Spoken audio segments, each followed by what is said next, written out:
ये है talks news network और आप देख रहे हैं पॉलिटॉक्स, राजनीति का कच्चा चिट्ठा। बंगाल विधानसभा चुनाव के प्रथम चरण की चुनावी तारीख जैसे जैसे पास आती जा रही है, वैसे वैसे बीजेपी और टीएमसी के बीच वाक्य युद्ध तेज हो चला है। बंगाल फतह करने के इरादे से भारतीय जनता पार्टी जहां अपने स्टार प्रचारकों के साथ बंगाल में डेरा जमाए हुए हैं, तो वहीं टीएमसी प्रमुख और बंगाल की मुख्यमंत्री ममता बनर्जी अपनी व्हील चेयर को अपना हथियार बना चुनाव प्रचार में जुटी हुई है।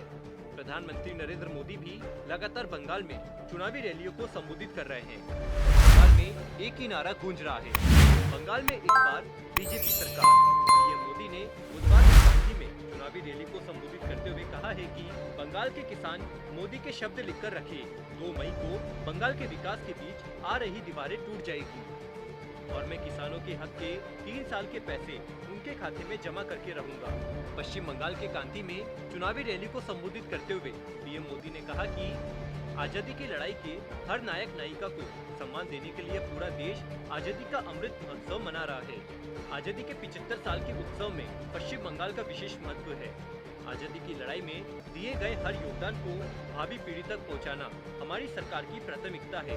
पीएम मोदी ने रैली को संबोधित करते हुए कहा है कि जो युवा पहली बार अपना वोट डाल रहे हैं, उनके लिए ये चुनाव काफी अहम है। बंगाल में अब असली परिवर्तन की जरूरत है, जो सिर्फ बीजेपी ही कर सकती है। पीएम मोदी ने ममता बनर्जी पर निशाना साधते हुए कहा कि 2 मई को दीदी की विदाई तय है।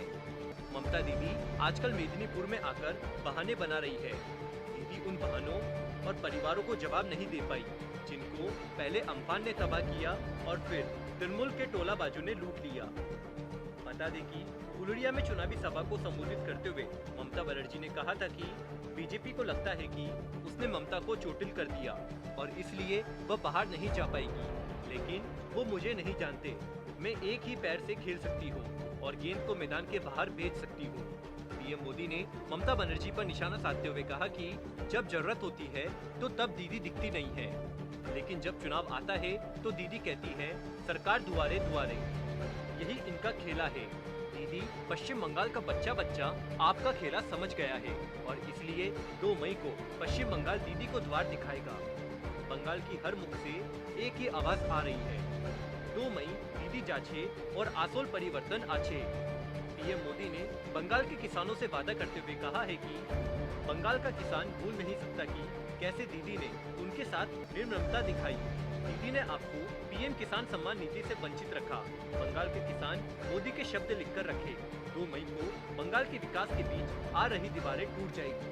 किसानों के हक के 3 साल के पैसे उनके खाते में जमा करके रहूंगा। पीएम मोदी ने ममता बनर्जी पर निशाना साधते हुए कहा कि दीदी के राज में यहाँ हिंसा और बम धमाकों की खबरें आती है। धमाकों से पूरे घर उड़ जाते हैं और दीदी की सरकार सिर्फ देखती रहती है। इस स्थिति को हमें मिलकर बदलना होगा। बंगाल को शांति चाहिए, स्थिरता चाहिए, बम बंदूकों और हिंसा से मुक्त चाहिए। नंदीग्राम का जिक्र करते हुए पीएम मोदी ने कहा कि दीदी इस बात से बौखलाई हुई है कि बंगाल के लोग उनका खेल समझ गए हैं, इसलिए टीएमसी वाले आजकल झूठ और प्रपंच पर उतर आए हैं। दीदी, आपको नंदीग्राम ने बहुत कुछ दिया, अब आप नंदीग्राम के लोगों को बदनाम कर रही हो। नंदीग्राम के स्वाभिमानी लोग इस अपमान की सजा आपको इस चुनाव में जरूर देंगे। पीएम मोदी ने रैली में उमड़े जन सैलाब से कहा है कि बंगाल में बीजेपी की जो राज्य सरकार आप बनाने जा रहे हैं, उसमें मुख्यमंत्री की जिम्मेदारी इसी मिट्टी की संतान की होगी।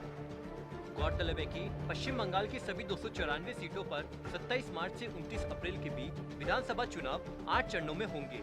बंगाल के प्रथम चरण के लिए 27 मार्च को मतदान होगा। उसके बाद 1 अप्रैल, 6 अप्रैल, 10 अप्रैल, 17 अप्रैल, 22 अप्रैल, 26 अप्रैल और 29 अप्रैल को होंगे, जबकि मतों की गिनती 2 मई को होगी। पॉलिटॉक्स ब्यूरो, बंगाल। ये है टॉक्स न्यूज नेटवर्क और आप देख रहे हैं पॉलिटॉक्स, राजनीति का कच्चा चिट्ठा।